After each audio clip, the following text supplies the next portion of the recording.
residents of Holland-Bukit Timah GRC. Politics is about sincere service and sincere action. At the last rally, I shared heart to heart why it is a priority of mine to visit families in their homes. 10,800 home visits to HDB homes, to private apartments and landed homes over the past 5 years. Why? Because we care. We care for you more than an expression of words can capture. To talk is easy, very easy. Action, much harder. Each home visit is important, meaningful, precious. Moments are shared, and an understanding of the family is forged. I think you know me, what I stand for, how I have worked hard for you, and how I represent you in Parliament and serve you, your families, your children in our constituency. My teammates share these values. Our values, beliefs, ideals are met with action. At the last rally, I shared one example of a grandmother, a constituent who I serve, who was in her 60s and single-handedly raising her grandson because her own daughter was in prison due to drugs. We partnered her through difficulties and she overcame. I shared this at the last rally because it reflected why we do what we do for the residents we serve. It is one of many, many examples. Tonight, I would like to share another example, another life partnered. 4 years ago, just after the last election, I was visiting Ulu Pandan, the constituency I serve, and I met a young man. After exchanging pleasantries, I sensed he was needing more encouragement, more assurance. We sat down and talked. He shared with me how his father had racked up huge gambling debts and how his father had just upped and left home one day. His mother's life collapsed, his younger brother was at a loss, and he himself carrying a heavy burden of responsibility when only a teenager. He opened up more.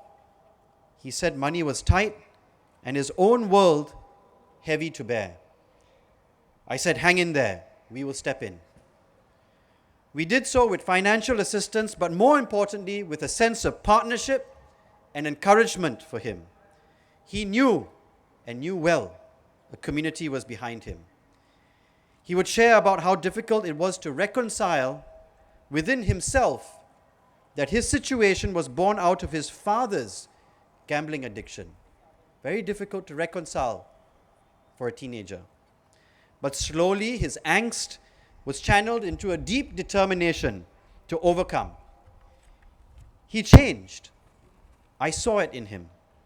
We kept in touch during his national service, regularly meeting in the constituency. We were genuinely interested in his life, how he was faring.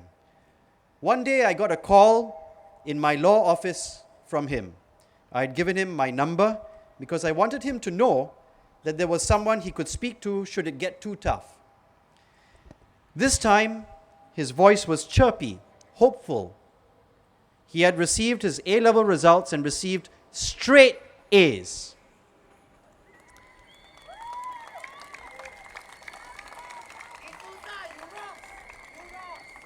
I was overjoyed over the phone. I remember being overjoyed over that phone call.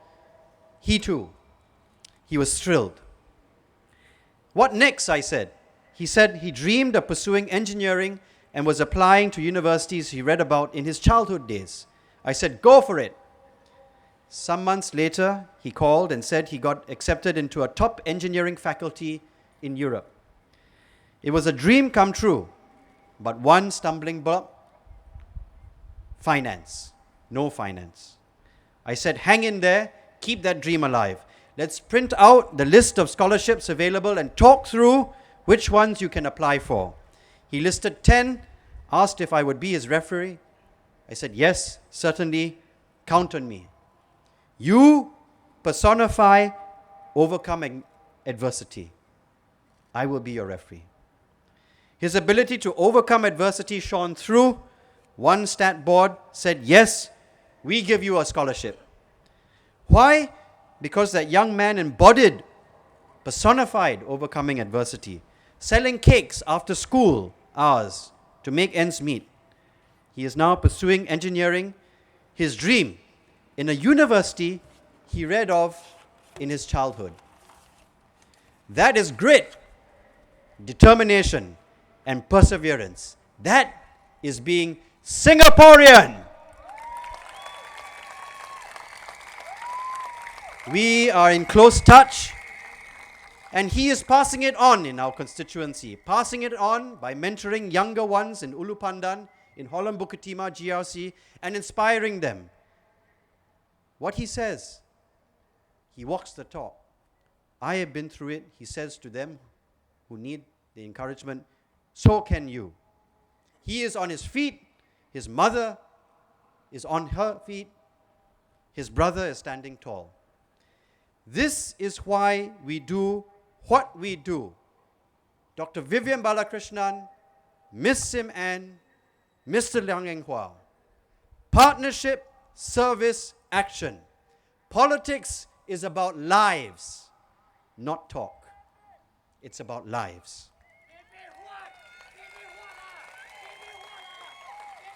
But partnering the vulnerable does not stop at the work we do in the constituency. It doesn't stop at the work that I do in the constituency, nor any of my 3 teammates. It doesn't just stop at the constituency, though constituency work is extremely important. Helping the vulnerable has a place, a rightful place and significant place in Parliament. I shared at the last rally up north in Bukit Panjang, and now I share down south here, that it is this strong core belief to partner the vulnerable that drove me to argue for, initiate the Prevention of Human Trafficking Private Members Bill. I shared at the last rally that after 10 interagency meetings were held, 6 public consultations, engaging with hundreds of participants, the Prevention of Human Trafficking Bill gained unanimous support of the MPs present in the House because they were convinced after hours of debate of its ethos, its value system, its values statement. It being a private member's bill, my focus was singular: to partner the vulnerable and have them overcome. I could not have done it without you, the residents of Holland-Bukit, Timah, who encouraged me through the process, and each one of my teammates from Holland-Bukit, Timah, who stayed late into the night in Parliament that November 2014 to vote yes in favor of that bill.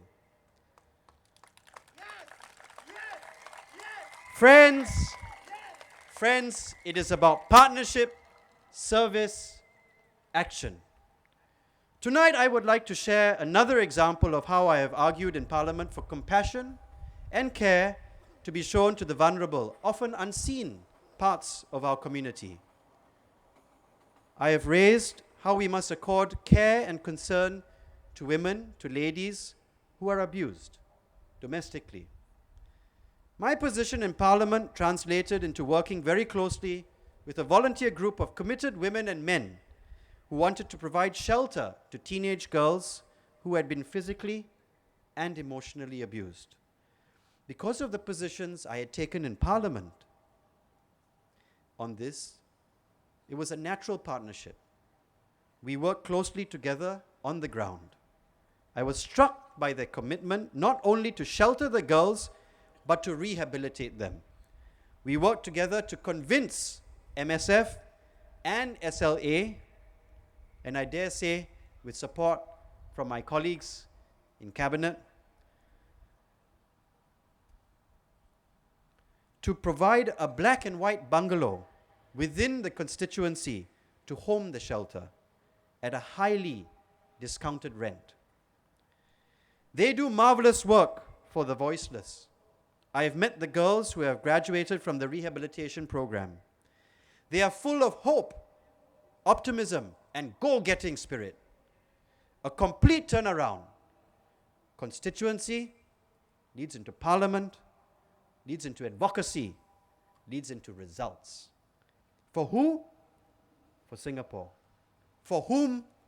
For Singaporeans. Partnership, service, action. My friends, talk is very easy. Action, commitment, day in, day out, month in, month out, year in, year out. That is a lot more difficult.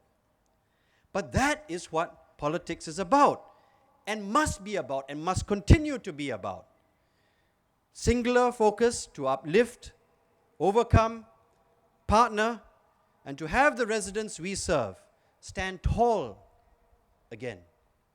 For difficulties do not discriminate. They come to all of us. And we must partner, each of the residents we serve, to stand tall again.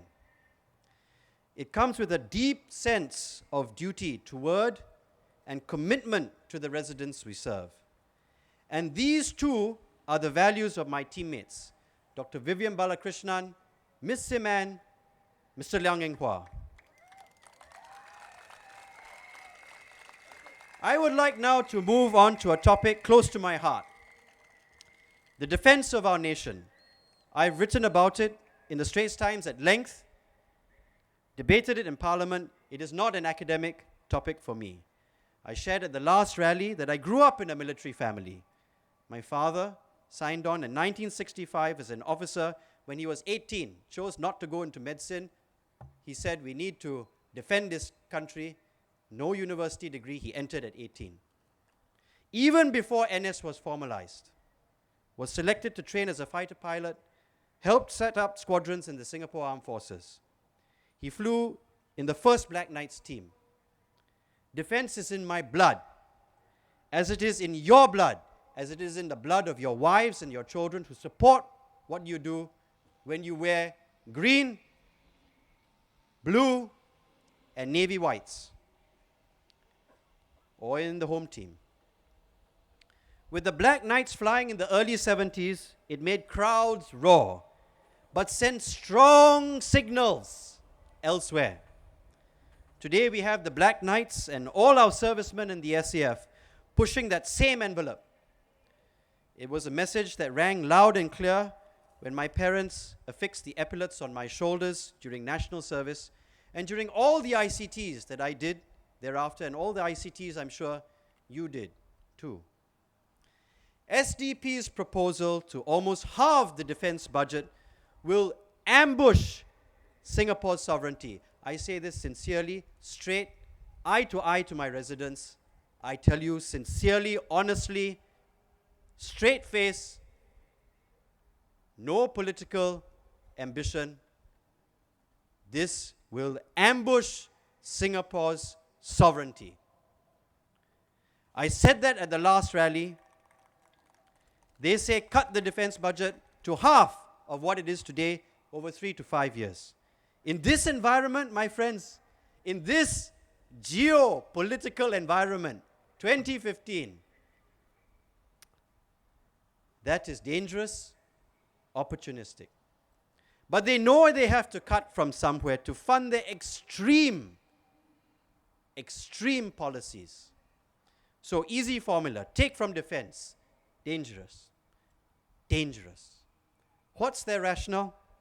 They put us in the basket of small developed countries and suggest we cut defense because we too are a small developed country. Small, everyone at this rally, everyone watching it on YouTube know, yes, we are small. But what are these small developed countries they cite, they compare us to? Switzerland, Norway, Finland. My friends, these countries are nestled in the comfort and bosom of Europe. Friends, look at our backyard. Look at our neighborhood. SDP's tax and spend extreme policies need major financing. They say cut from defense. Our peace and sovereignty exist because we have a potent SAF. SDP, I say this to you from my heart. I'm not blinking. I say to you straight, and I say this in all earnestness. Don't make the mistake of saying otherwise from a political soapbox. You cut defense by half, you jeopardize Singapore's sovereignty. Don't jeopardize our sovereignty.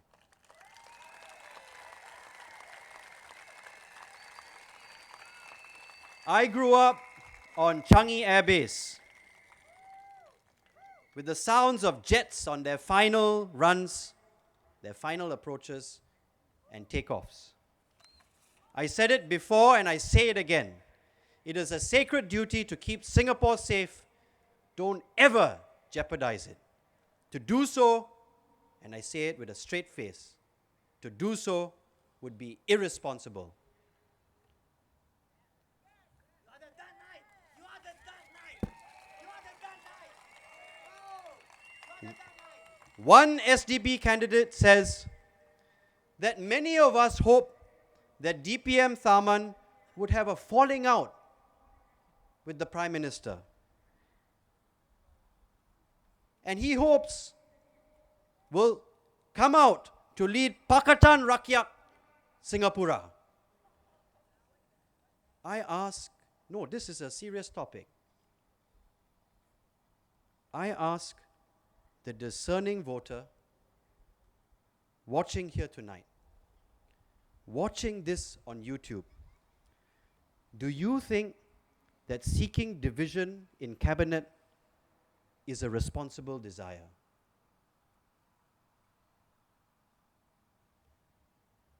Is hoping for discord among cabinet a responsible thing to seek? Responsible for Singapore? Responsible for Singaporeans? Heart to heart, I tell you, it is a serious misjudgment to desire such discord. I have shared heart to heart with you tonight. That is me. What you see is what you get. My team is the same.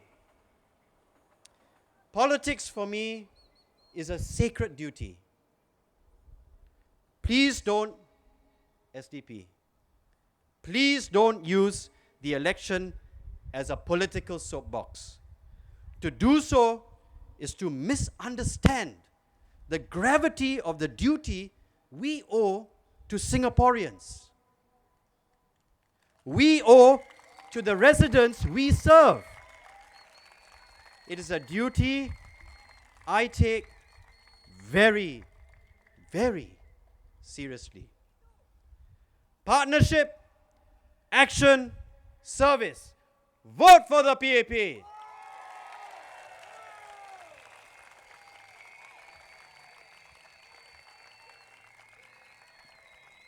Para penduduk GRC Holland-Bukit Timah, terima kasih. Terima kasih kerana memberikan pasukan saya sokongan anda. Terima kasih. Penduduk GRC Holland-Bukit Timah, kami telah mengunjungi beribu rumah di kawasan GRC ini untuk mendengar dan berkongsi bersama anda dalam masa yang sukar dan masa yang senang. Dengan rasa rendah hati, kami mengharapkan sokongan anda. Undilah PAP. Terima kasih. Siaseni. Vanakkam. Thank you.